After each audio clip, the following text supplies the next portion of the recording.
For this visualization video, we're going to cover the last two boxes on the top there. So practice, practice, practice. Well, how often do you think you actually really need to be doing visualization in order for it to be effective? I want you to think about that right now. Write it down. How many days a week and how many minutes or hours per day do you think you need to be visualizing in order for it to be effective? Now, oftentimes when I'm talking with athletes, they'll be like, oh, I need to practice an hour a day every day. Well, I got good news for you. It's not nearly that often. In fact, it's a lot less.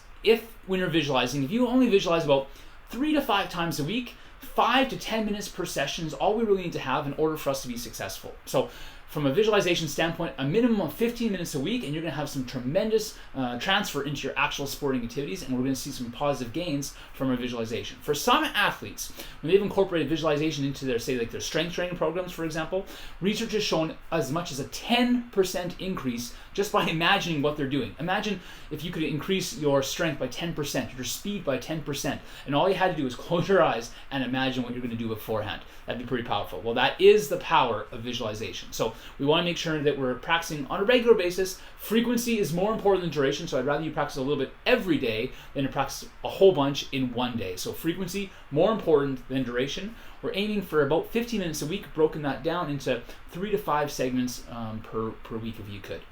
Now, what are we supposed to visualize when we're actually visualizing? Well, there are a number in the samples that we've given you. There are a couple of relaxation visualizations that we provided. There's some sport-specific visualizations, but really what you want to be imagining is what are key scenarios in your sporting environment that you need to be rehearsing and be able to do on a more consistent basis. You're going to make a list. I want you to make a list of what are key scenarios. So for a hockey player, it might be, all right, what's a power play that I need to be doing? What's a penalty kill, forecheck, back check? Soccer players, what's going to be the throw-in play? What's going to be the corner kick play? Just what are key scenarios in your sport, right, that you need to rehearse and be ready to do and perform at a drop of a hat?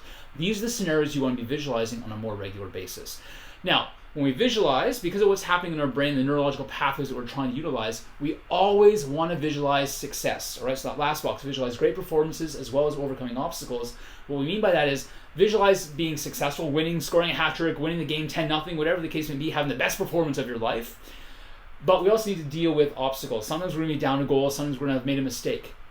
But we do not, I repeat, we do not visualize making mistakes, because when we visualize making mistakes, we're just rehearsing and practicing essentially the actual mistake in our mind, and we don't want to make a mistake happen more often by practicing it.